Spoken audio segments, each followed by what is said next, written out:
ناظرین، چین نے اسرائیل کو سرپرائز دے دیا۔ چین کے J-10C طیاروں نے اسرائیلی فضا میں پرواز کی، نہ صرف ایئر ڈیفنس سسٹم ہیک کیا بلکہ صہیونی ریاست کو بتا دیا کہ وہ ناقابل تسخیر ہرگز نہیں ہے۔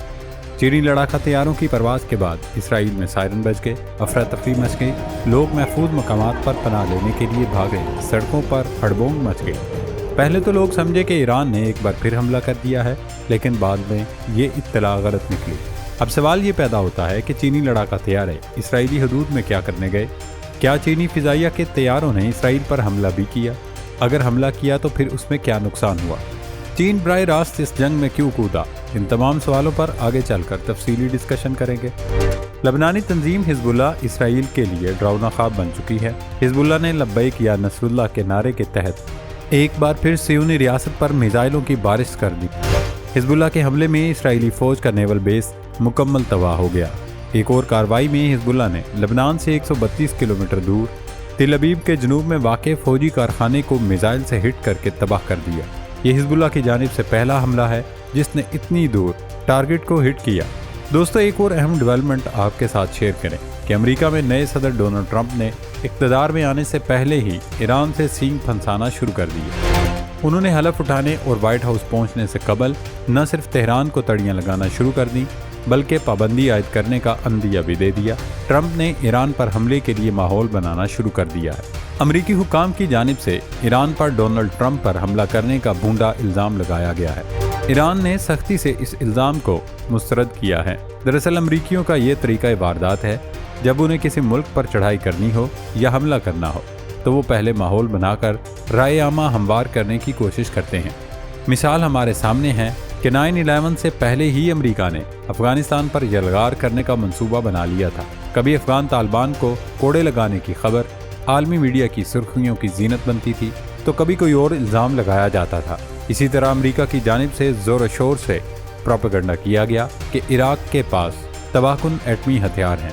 اس الزام کو جواز بنا کر امریکہ اور نیٹو افواج پورے لاؤ لشکر کے ساتھ عراق پر چڑھ دوڑی۔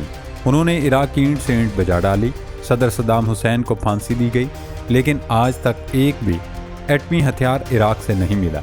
اب بھی لگتا ہے کہ ایران پر حملے کا جواز تراشنے کے لیے امریکی صدر ڈونلڈ ٹرمپ پر حملے کی منصوبہ بندی کا بھونڈا الزام تراشا گیا ہے۔ ناظرین، امریکہ کی جانب سے دعویٰ سامنے آیا ہے کہ اس کی ایجنسیوں نے نومنتخب صدر ڈونلڈ ٹرمپ کے قتل کی منصوبہ بندی کرنے والے ایرانی نیٹ ورک کو بے نقاب کر دیا ہے۔ یہ نیٹ ورک صدارتی الیکشن سے قبل نہ صرف ٹرمپ بلکہ حکومت کے ناقدین اور کئی اعلیٰ شخصیات کو نشانہ بنانے کی منصوبہ بندی کر رہا تھا۔ ڈونلڈ ٹرمپ اور اہم امریکی شخصیات کے قتل کی منصوبہ بندی کرنے کے الزام میں مشتبہ شخص کو حراست میں بھی لے لیا گیا۔ عدالت نے اس پر فرد جرم عائد کر دی ہے۔ خبر ایجنسی روئٹرز نے اپنی رپورٹ میں بتایا کہ فرحاد شاکر نامی شخص نے سیکیورٹی اداروں کو بتایا انہیں پچھلے مہینے ریپبلکن صدارتی امیدوار ڈونلڈ ٹرمپ کو قتل کرنے کی ذمہ داری سونپی گئی تھی۔ امریکی محکمہ انصاف نے فرحاد شاکر نامی اس شخص کو تہران میں مقیم ایران کے پاسداران انقلاب کا ایسٹ یا اثاثہ قرار دیا ہے۔ امریکی حکام نے بتایا کہ 51 سالہ فرحاد شاکر بچپن میں واشنگٹن آیا تھا۔ یہاں سال 2008 میں اسے ڈکیتی کے الزام میں سزا سنائی گئی اور پھر اسے ملک بدر کر دیا گیا تھا۔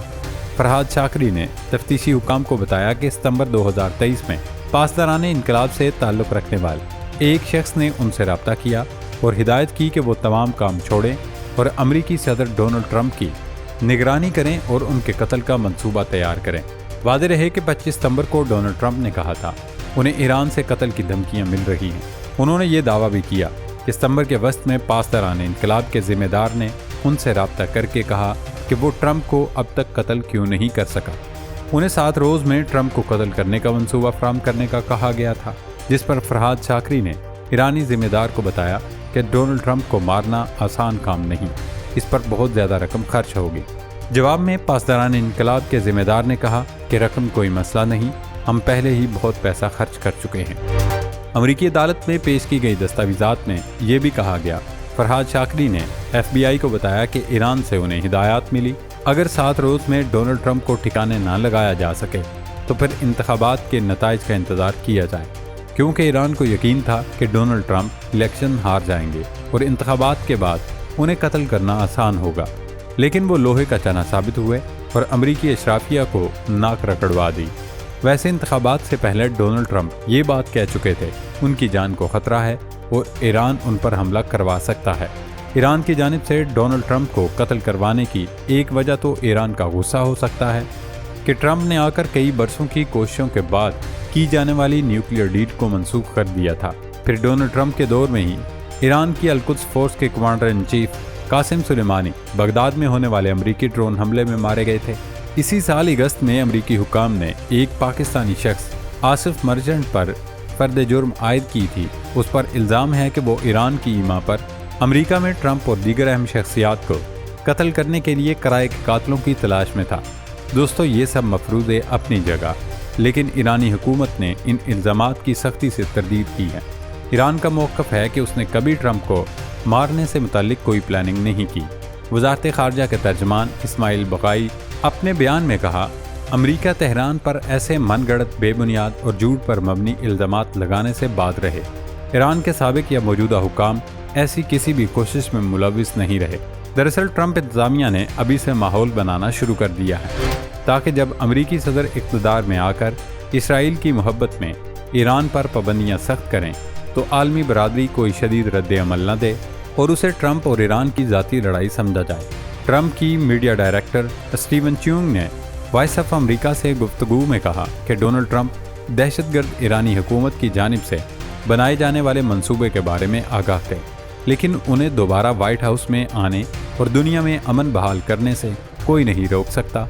ٹرمپ کے میڈیا ڈائریکٹر کا بیان ان کی پالیسی واضح طور پر بیان کر رہا ہے۔